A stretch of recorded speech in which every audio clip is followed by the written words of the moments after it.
My boyfriend disappeared overnight after I cheated once. My boyfriend vanished along with all his belongings overnight, just because I cheated once, thinking you would never find out. Hello, everyone. I'm feeling extremely anxious right now because I can't locate my boyfriend. Our house is completely empty, and when I say all his things are gone, I mean absolutely everything. I know this might sound ridiculous, but it's the truth. I'm not joking. I genuinely have no idea where my boyfriend is, and it's causing me overwhelming distress. How do you even begin to explain that your partner has seemingly disappeared? I'm hesitant to call him missing just yet, but the circumstances are undeniably suspicious, and I'm utterly confused. There's a chance that I may be responsible for the situation in some way. Let me give you some background information. My name is Serena, and I'm a 24-year-old massage therapist. My boyfriend, Nate, and I have been together for about 2 years. Our relationship started when I gave him a massage, and our bond became incredibly strong. Eventually, we got so close that we decided to move in together. Nate is an accountant, and he is extremely dedicated to his job. When we chose to share an apartment, I was initially worried about the cost because it was much pricier than the affordable place I used to live in. However, Nate insisted on renting the expensive apartment. As I mentioned earlier, I work as a massage therapist. I earn a living, but my income isn't as steady as an accountant's since it depends on the number of clients I get daily. If I have a slow day, my earnings take a hit. At first, I wasn't comfortable committing to such an expensive apartment, but Nate convinced me otherwise. That being said, don't assume Nate covered all the bills on his own. He doesn't believe that men should bear all financial responsibilities alone. You could describe Nate as frugal, though he sees himself as financially responsible. We split all apartment expenses equally. While he does buy me gifts and take me out, when it comes to finances, we share everything evenly. He's not the type of man to invest heavily in a relationship. He never said outright, but his actions made it clear. So, if you thought dating an accountant meant I had hit the jackpot, you'd be mistaken. The apartment was already furnished when we moved in, so we didn't have to buy furniture. Our focus was mainly on decorating with personal items to make it feel like home. That's just a brief introduction. But now, let me talk about the urgent issue that has been keeping me up at night. I have spent countless sleepless nights trying to figure out what went wrong and why Nate left so suddenly. At first, I tried to deny the obvious truth. Yes, I had a suspicion about what could have caused it, but I didn't want to believe it. I still struggled to accept that Nate could have found out about my infidelity. It only happened once, in the heat of the moment. Since he wasn't around when it occurred, I honestly don't believe that's the reason he left so abruptly, without saying a word. If you're wondering why I don't just call him, it's because he blocked me. Yes, my boyfriend blocked me out of the blue, without any warning. At first, I feared something terrible might happen to him. I even considered filing a missing persons report. But I quickly dismissed that idea because logically, if something had actually happened to him, he wouldn't have had the time to pack up neatly and then block me. I know many of you are eager to hear the details of my confession, the truth about me cheating on Nate. And I want to be honest with you. I still don't know for sure if that's the reason he disappeared, but I desperately hope it isn't. If it is, then my life is completely ruined. Losing Nate is not an option. I love him deeply. Even though I'm only admitting this now, my feelings are genuine. I love him with all my heart, and I can't bear to lose him. The cheating was not planned. It just happened, and it meant nothing. I need to inform his family about what's going on. Please stay with me. I'll update you as soon as I can. Update 1. I'm back, everyone. I know not all of you miss me. After all, who would sympathize with someone in my situation, right? Some of you have been calling me cruel names in the comments, which I find a bit harsh, but I suppose I deserve it. I admit it. I cheated with Nate's boss. And yes, I know that's completely unacceptable. But some of you have been extremely mean, using derogatory terms. Seriously, it was just one time, nothing more. This was the first time I had ever done something like this, and I deeply regret it. I swear, I'll never repeat such a mistake again. I went to Nate's family, and let me tell you, it was the most intense and dramatic experience of my life. I'll share everything soon, but first, let me explain how I ended up involved with Nate's boss. As you already know, I'm a massage therapist. My job sometimes involves close physical interaction with clients. And no, I'm not making excuses. I'm just being honest. Massage therapy requires physical contact, and on occasion, that can lead to moments that feel more intimate than intended. That's why maintaining professionalism is extremely important to ensure things don't cross any boundaries. If you're thinking that I gave Nate's boss a massage, you're absolutely right. Nate has always been uncomfortable with my job. He dislikes the fact that I'm a massage therapist and has expressed his disapproval many times. I've argued that it's unfair for him to criticize my profession, especially considering he met me through my work. Yes, he came to my workplace for a massage, enjoyed it, and returned for another session. He even explained how stressful his job as an accountant was and how much he needed the relaxation. Part of my role is helping clients relieve stress, and that's something I take pride in. That's why I've never considered leaving my profession. Our relationship blossomed over time during his massage sessions, and eventually we exchanged numbers and started dating. However, Nate never got over his discomfort with my job. He was always worried about the possibility of intimate situations arising. I constantly reassured him that I was professional and strict about boundaries. But convincing him wasn't easy. Nate is a strong-willed and independent person. Oh, and did I mention his nosy sister, Lena? She absolutely despised my profession and frequently accused me of cheating. But that's a story for another time. I never had the opportunity to meet Nate's co-workers, simply because neither of us felt it was necessary. We were both busy with our jobs, and it just never came up in conversation. However, about 3 weeks ago, Nate and I attended a party where, coincidentally, some of his colleagues were present. It turned out to be his boss's birthday, a celebration organized by his co-workers. Nate hadn't originally planned to go because he had already promised to take me to a club that night. Neither of us had any idea that his boss was having a birthday event that same day. I was filled with regret when I found out about the party and wasted no time in apologizing to both Nate and the entire group. I felt accountable for the incomplete celebration. Like any woman, I sometimes made demands on my boyfriend without considering his prior obligations. His colleagues, in an attempt to alleviate my guilt, reassured me and even playfully suggested that I was overthinking the situation. Part of my remorse stemmed from the realization that when I initially asked Nate, he had already committed to spending that day with me, but I had completely disregarded his prior plans. Nate's boss, who introduced himself as Cole, shook my hand and assured me that there was no need for an apology. Curious about my profession, he inquired, and I informed him that I worked as a massage therapist. However, as soon as the words left my lips, I sensed Nate's growing frustration. Initially, I couldn't grasp why he was upset, but it soon became apparent that he strongly disapproved of my job and was likely uncomfortable revealing my profession to his colleagues. His co-workers, on the other hand, reacted quite differently. They showed genuine curiosity and even questioned why Nate had never mentioned my profession before. Some made lighthearted remarks about booking appointments with me, and we all laughed, assuming it was just in jest. I didn't see why his colleagues would genuinely consider scheduling a session, but Nate didn't share my perspective. His demeanor suddenly shifted, his body language growing tense and uneasy. Eventually, he sternly instructed them to drop the idea of getting massages from me. When we got home, I confronted Nate about his overreaction, unable to comprehend what had triggered such a strong response. I saw nothing inappropriate about his colleagues' comments and failed to understand why he was so deeply bothered. I wanted to avoid causing any workplace conflict for him. After all, I was the only woman among a group of men, and it was common for them to occasionally make lighthearted remarks. Nate, however, made it clear that he found their comments inappropriate, and I decided to let the matter rest to avoid upsetting him further. In my mind, it was just a harmless joke, and I didn't dwell on it any longer. That's why I was utterly shocked when I realized they weren't joking, especially Cole. Seeing him at my workplace was an unexpected twist. You might be wondering how he knew where I worked, but I had casually mentioned it during our conversation at the club.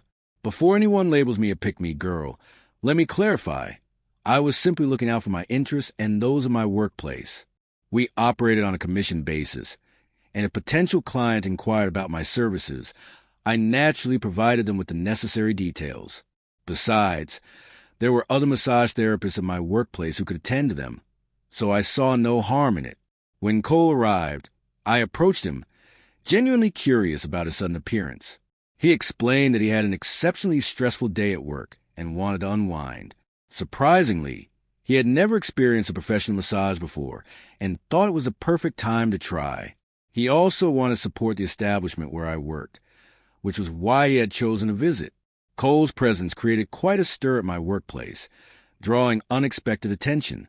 He was undeniably attractive, exceptionally handsome, in fact, and I won't pretend otherwise. Some of my female co-workers were visibly interested in him and didn't shy away from showing it. However, they were all occupied with other clients, leaving me as the only available therapist. Initially, I tried to decline, concerned about potential consequences if my boss or superiors found out. But I couldn't leave a paying client waiting when I had no other appointments. Having just finished a session with another customer, I was the only therapist available. I tried to persuade Cole to wait for another therapist, but he insisted he had another urgent commitment and couldn't delay. Reluctantly, I proceeded with the session. To my surprise, he generously tipped me $50 before leaving. I was taken aback and initially declined, but he insisted. When I returned home, I couldn't bring myself to tell Nate that his boss had visited my workplace and received a massage from me. I feared it would trigger his anger and lead to an unnecessary argument. Since I considered it a one-time occurrence, I opted to keep it to myself. I saw no reason to disclose it because I was simply performing my professional duties. With years of experience as a massage therapist, I didn't feel uneasy about the situation. However, a week later, Cole unexpectedly returned.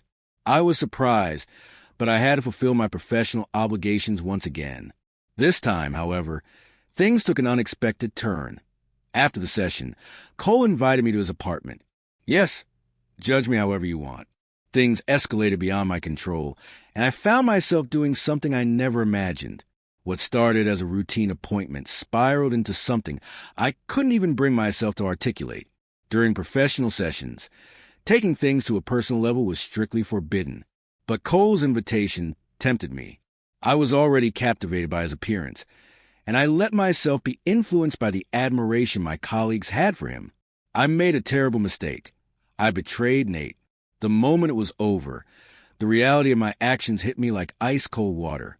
I had cheated on my boyfriend with his boss, utterly reckless and beyond foolish. For a moment, I contemplated confessing to Nate, but then I remembered how furious he had been at the mere thought of me massaging his colleagues. I dreaded how he would react upon discovering I had been intimate with his boss. No, I couldn't tell him. Instead, I chose silence. Cole also urged me to keep a secret, assuring me it was a one-time thing, and that Nate would never find out as long as I remained quiet. Naturally, I agreed. I had no intention of revealing the truth. Who was I kidding?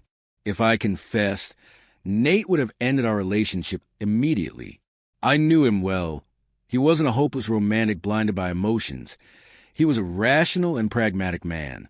His decisions were always guided by logic rather than sentimentality, particularly when it came to serious matters.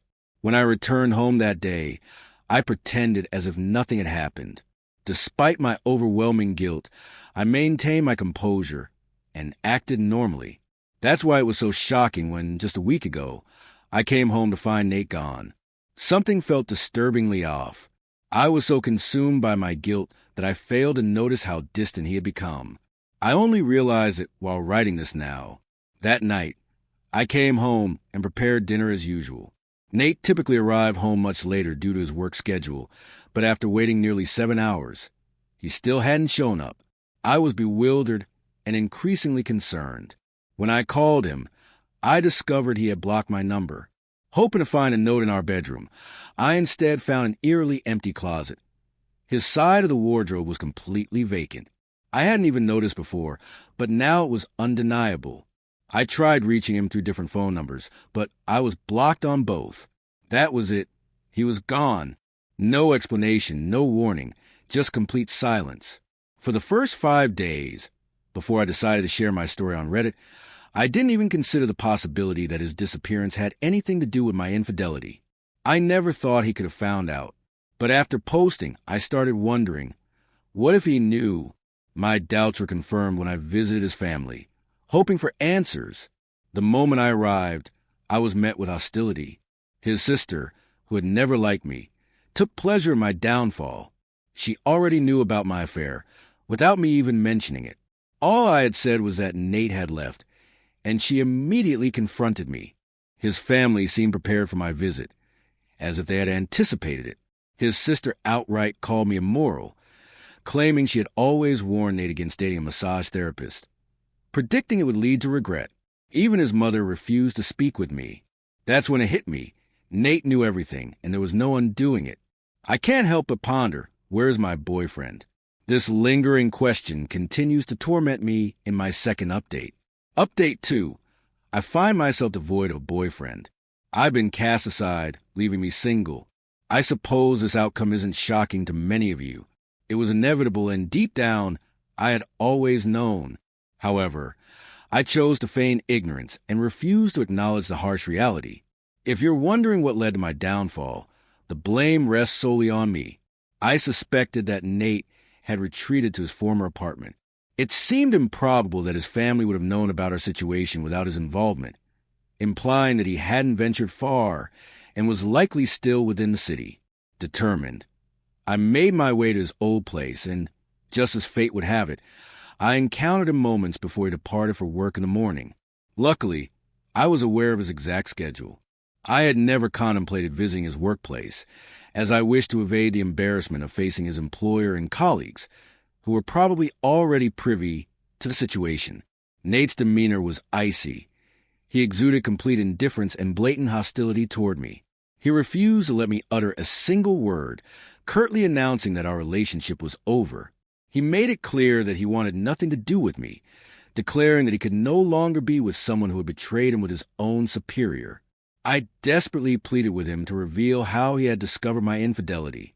It turned out that Nate had enlisted some of my co-workers to observe me following Cole's birthday celebration at the club, where some of his colleagues had expressed interest in receiving a massage from me. Knowing people at my workplace, Nate had requested a few trusted acquaintances to report any suspicious activity. Given that Nate had frequently visited my workplace, where we initially met, it was effortless for him to gather intel. I must admit, I had been careless. I foolishly overlooked the fact that everyone there knew me as a married woman, making my indiscretions glaringly obvious. To worsen matters, I had introduced Cole to my colleagues as my husband's boss. Apparently, Nate confronted Cole just 3 days after obtaining this information and managed to record Cole's confession. Cole, in a moment of sheer idiocy, admitted the truth after Nate applied pressure through threats and intimidation. Shortly thereafter, Nate reported Cole to HR before vacating our shared apartment. If you're wondering why Nate didn't simply ask me to leave, it's because our lease was up for renewal and he had no intention of extending it. Instead, he walked away. Unfortunately, I renewed the lease using some of my savings, clinging to the delusion that he might return. Now, I find myself financially burdened, living alone in a costed apartment, and, let's not forget, single. Upon divulging everything to me, Nate issued a firm warning, forbidding me from ever attempting to contact him again. Just yesterday, I learned from a friend that, following Nate's initial report to HR, Cole denied the accusations. As a result, HR summoned both of them for further inquiry. It was during this meeting that Nate presented the recorded confession from Cole regarding our involvement. As I've mentioned before, Nate is a master strategist. From the outset, he deliberately withheld the evidence, knowing that Cole would instinctively deny everything. Had Cole confessed from the beginning, HR might have merely reprimanded him or issued a temporary suspension. However, since Cole initially lied and was later exposed with solid proof, his actions were deemed disruptive and damaging to workplace harmony. Consequently, he was demoted to a lower-ranking position. Unable to endure the humiliation, Cole ultimately chose to resign to salvage his pride. That, however, is no longer my concern. I suppose we both reap the consequences of our poor choices. Despite the overwhelming guilt and regret I feel over my reckless decisions, I take solace in knowing that Nate attained the justice he deserved. At least he no longer has to work alongside the man who stole his girlfriend. I deeply regret the disgrace and humiliation I inflicted upon him and live with remorse every single day. However, what's done is done. There is no turning back. All right, that was one intense story. Now, let's move on to another thrilling one. Stay tuned as we dive into the next tale. Over 5 years ago, I underwent a divorce from my ex-wife due to her chronic infidelity, with over 13 different men and 2 women. To provide some context, my ex and I once engaged in swinging activities, but during the final year of our marriage, things spiraled out of control. I ultimately decided to put an end to swapping partners. Unfortunately, she refused to accept this and continued indulging in clandestine affairs. Roughly 6 months before our divorce, our eldest child was diagnosed with a life-threatening illness. To maintain privacy, I won't delve into specifics. The immense stress drove my ex into heavy drinking, placing both herself and our children at risk. The situation deteriorated to the point where I had no choice but to temporarily move out, taking our children with me. During this period, my ex's best friend, let's call her Amy, approached me. My ex had confided in her during a recent girls' night out, revealing the extent of her infidelities. She shamelessly admitted to engaging in nightly rendezvous with different men while simultaneously caring for our children. Shockingly, she also confessed to leaving our 3-year-old and 4-year-old alone at home one night to meet a man. Amy and I were appalled and knew we had to intervene. My ex loathed sharing a house with me. She despised me and was eager to continue her escapades. We needed a plan to evict her, while also documenting her reckless behavior to limit her custody over our children. The first step was for me to return the house and reclaim my space. I lay down beside her in bed, triggering an immediate outburst. She demanded that I leave at once and even threatened to call the police. Unbeknownst to her, I had been discreetly recording our conversation. Standing my ground, I refused to budge. True to her word, she dialed the police and falsely accused me of domestic abuse. When the officers arrived, they handcuffed me. However, upon presenting the recording to the detective, the tables swiftly turned. His anger toward my ex was palpable. By the end of it, our roles were reversed. She was placed in cuffs and escorted away. Since she was barred from returning to our home, she sought refuge with Amy. During this time, she indulged in reckless spending, purchasing an expensive new laptop, the latest iPhone, and an entirely new wardrobe. She drained our joint bank account and even tapped into my personal savings. Amy confirmed that her drinking had worsened to the point where she vomited and had an accident in her bathroom. Concerned, Amy secretly recorded her in a state of extreme intoxication for evidence. Realizing the gravity of the situation, I withdrew the remaining funds from our accounts and secured them in a new bank to cover expenses. I also closed all shared credit cards and transferred my investments into accounts solely under my name. My ex eventually discovered what I had done. Though I harbored no love for her, I didn't wish for her to harm herself. She admitted to Amy that she had contemplated self-harm, prompting Amy to convince her to check into a mental health facility. This turned out to be a blessing in disguise. It not only provided her with the help she needed, but also served as solid proof of her instability. With this, I was ready to execute the final phase of my plan, filing for divorce and securing custody of our children.